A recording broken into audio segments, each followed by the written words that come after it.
You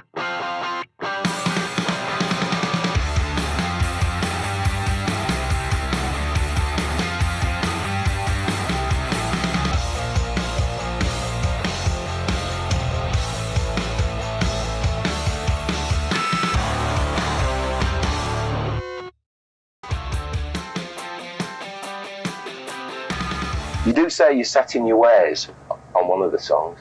Yeah, or in old ways, right. I've always been like this.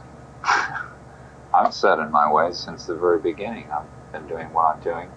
There really has been no change in what I've done since I started. It's been consistently, just my music. And many people would disagree with that. They'd say that you were, in fact, probably one of the more erratic performers that we've seen in the last 20 years. But I've been consistent about that. Consistently erratic. Right. So that's just, you can call me erratic, but I've been the same for 20 years.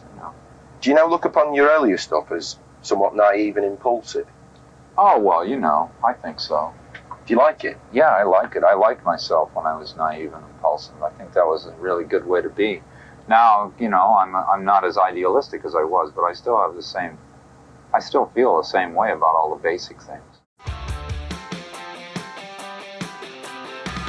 They're recording analog, and then immediately it goes to digital, right afterwards. Mm-hmm. Like this far on the tape, I believe, from the record head to the playback head. I believe the way it works, when it hits the playback head, it goes right back on to digital. It gets converted to digital right there. So what happens is we get the analog sound, but we don't get the tape wearing out. We capture it before the tape wears out, as it's going over our head for the first time after it was captured, we're capturing it. So then, because we have to go digital anyway, so we do it immediately. I'm a control freak. I freely admit this. When I'm doing my thing, everything has to be the way I want it, or I just don't go. And it's because I try to be as open as I can. And if the circumstance isn't right, then I'll be inhibited, and I'll be distracted, and I can't do my thing. So I'm a control freak. So on television, your control is limited. And if you go somewhere, like I did Saturday Night Live a couple of years ago. I read about this. And I was successful at doing the show and being a musician and playing music. Yeah. But if you're hanging out while all the skits are going on and everything, you lose it. You become part of the show. Then the song becomes secondary, and you're not being true to the music. Because really, I'm a musician. I'm not like an entertainer or a comedian. But I'm in there in a slot with all these. And if I sit around, I soak things up too much. So if I sit around, I'll be thinking of what they're doing and how that affects all the people that are watching TV, because I'm going to do this song. To me, it's like the running order of a record. What comes before this song? If some skit about, about something, I'll be affected by that. So I try to not see it, not be part of it, and isolate myself. How do you know what you got is the best treatment for that song? I never questioned it. I didn't think, oh, geez, it would be better if we did it with some other people or some other instrument or anything. I never questioned it. I just used it. I always regarded it as that's the raw material that I have to work with. It's a good vocal performance. The guitar playing is real good. I think I can work with this, Neil. Neil would go home, and then I'd start working on my sounds. Between Mark Howard and I, we got a few tricks up our sleeves. But we, I don't know, do you want to get into sound technique just now? Or? Well, we can come back to that. You could hear the sound, though. When I was playing the song, you could hear the sound that we got. But he just took the sound afterward. I mean, you had the pedals and everything. We had the pedal sounds. We had these old K pedals and everything on my guitar. So the White Falcon sounded different. It had elements to it that it didn't normally have, but they were all driven by the real guitar. Everything was based on the performance. Every extra sound is part of the performance, extracted and manipulated and put back in like a delicate piece of work. It's a genius piece of work. Neil, when you say you like doing it live, I mean, it's just inspirational to hear that. Let's just do it. How many chances at it do you give yourself? I mean, is it literally sit down and one take? Two takes? Usually. And that's it. So this record. Well, you know, if you know what you're doing when you go in, there's no sense in doing it over and over again because you're only going to get worse. You're not going to get better. I mean, that's the way I am. Maybe some people think they get better when they do something over and over and over, but they get technically better and spiritually farther from the source. So I feel much safer being close to the source of the vibe of the song, and I don't care about the technical part of it. You know, I practiced. We had the black guitar, old black on the first song. Then I went home and I'm going, well, wait a minute. He did this with that. If I give him a guitar that has two sounds coming out of it, then we're going to have twice as much. If you listen to that guitar, it's stereo. It has the three bass strings come out of one side and the three treble strings come out of the other side. Doesn't even sound like one guitar. It's a very unique guitar. Yeah, totally. And the whole thing is now he can have this dub to that side, deal with that. He can put the K or whatever it is, these pedals and all these chords and all this stuff on one side and not do that to the other side. We got 2 amps. We play with every little piece of it. And a lot of what we did was there when it went down. I could hear it in the speakers. We were playing it and I was playing with the sound. Then I would leave because I don't want to mix. That's the last thing I want to do at this point. And he does a great job. He and Mark are great at that. So I'd leave and they'd do it. And then he'd add these dubs and make my voice keep going. If there was he'd be sitting there and he'd have a word or something. He said, that's a word. There's a feeling in that word. So that word lives, and the word keeps coming back. And it's, like you might hear it in the next verse. There's that word from the last verse. It's still there. And that's the genius of it. Songs are the vehicle, and the musicians are driving it, and they're going into the curve the right way, and they're flooring it at the right time. But the song is the vehicle, and so the things all go together. But the problem is songwriters have been recognized. Like Bob Dylan's a wonderful songwriter and irreplaceable part of American music, and there's people like that.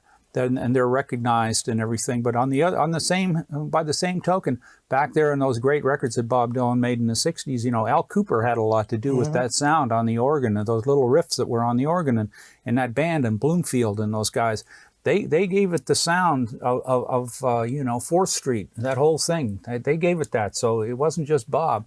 And this is what I think the Musicians Hall of Fame is so great for, is pointing out these people and putting them where they belong, right up there alongside the guys that everybody knows. Another quote that I think is really interesting that you said is, the essence of rock and roll, speaking of, the Rock and Roll Hall of Fame, the continuation, the essence of rock and roll is the flame burning. We were just talking about the flame burning last night, and we were listening to Tracy Chapman. And she's got the light, and I was saying to Elliot, she's, I want to take her on the road with me because she's got the light. It's an inspiration. She's carrying it. She's the only one that's got it right now. And you can have it and then it's gone. You don't know why. It gets snuffed out and then somebody else has got it, and you might get it again. But there's no way to keep it. And you're not, there's no way. It's not in your control. And she has it. And she has it. And there she is. And you want to hear it. This is it. I mean, this is like corporate sponsorship right here. I'm telling you. Okay? Sponsor that. What is the flame? How do you find it, define it? Well, when you listen to the song, and you find yourself going, my God, that's great. It's fantastic. I mean, she's got it. It's real. It's there. There's a feeling. It's something. It's more than music. It's more than it's life, and it's there. And nobody gets to keep it for very long, and then it's gone. You can have it, and it's gone halfway through a sentence. You've lost it. You've had it. I've lost it many times, and I've been lucky enough to be around when it came back a couple of times. Do you know when you've lost it? I mean, can you tell right away? How do you know? You don't really know when you lost it as much as you know when you get it back. You don't really feel it go, but you feel it when it comes back. You just feel this whole light, this whole feeling comes over your whole body, and you feel right. Everything you do is right. You can't make any mistakes. And then you wake up one morning and it's over. You know, and that's what it's all about. There's no preconceptions.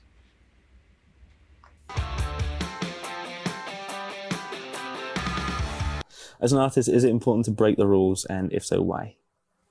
Well, there are no rules.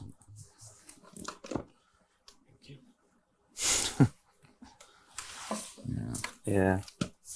Okay.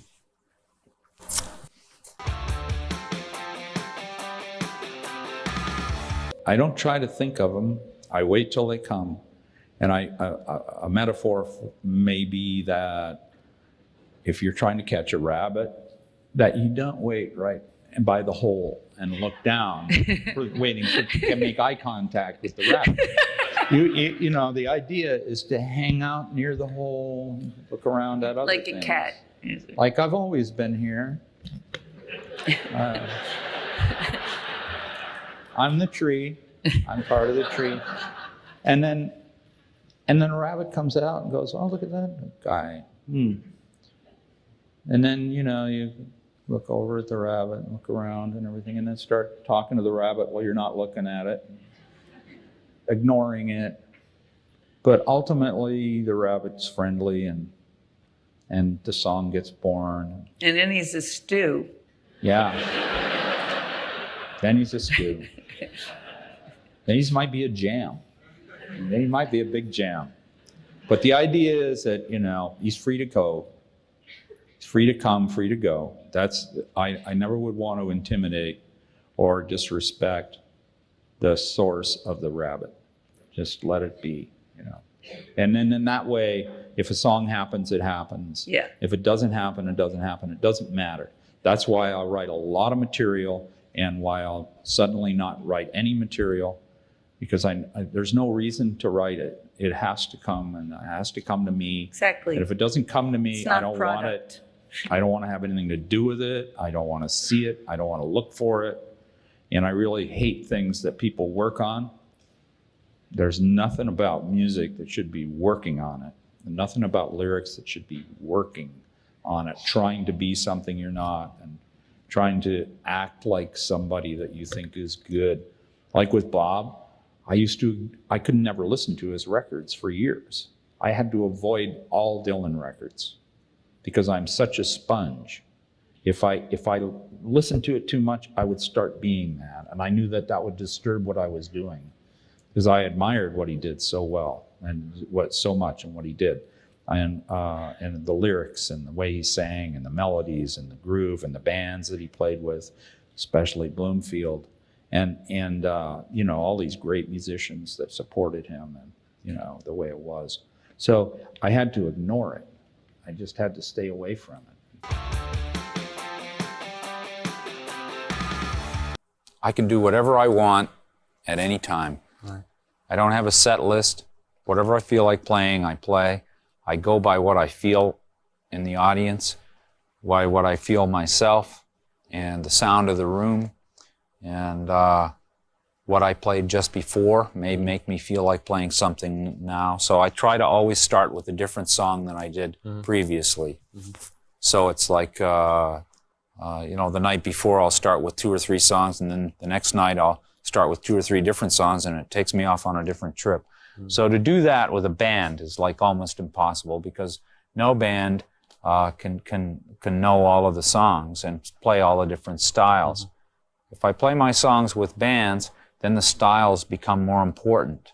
If I just play them by myself, then it's just me, no matter what song. If I do This Note's for You, or Rockin' in the Free World, or some Expecting to Fly, or some ballad or something, even though they're totally different kinds of songs, if I do them myself, it's cool. But if I do them with the band, they can't make the jump from one. They might be good on one and not be able to do the other, or whatever. To go straight in.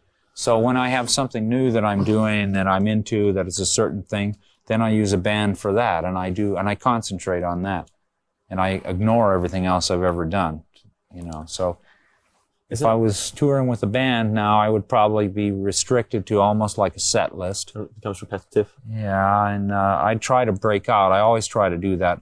But then you got to rehearse. You got to show the people the stuff. I don't do any of that anymore. I mean, I don't have time to show people my old songs. Right. It's just a waste of Sick of it, time. doing it, Yeah, doing I'd it. rather be writing a new song or showing somebody a new song. So why do you do it? So what? Why not Who put, cares about all that? Why not put your Dude, what are your you boots up doing? and- What are you doing? Well, I have You're- a you're passion. I still- have a passion for doing it. You're doing it because you love it. Oh. It's something you know how to do, and you want to do it because you know how to do it well. And you also know that you can reach out to people and bring things out that you think many people will miss. And if you do your interview correctly, you'll reveal something about this person that no one ever knew. And that's Dan Rather, and that's what you do. So what I do is very similar to what you do, and I'm doing it for the same reason. Right. I'm not, you're Dan Rather. You're not going to be more Dan Rather next week because of this interview, but it feels good to do the interview because you're doing what you do.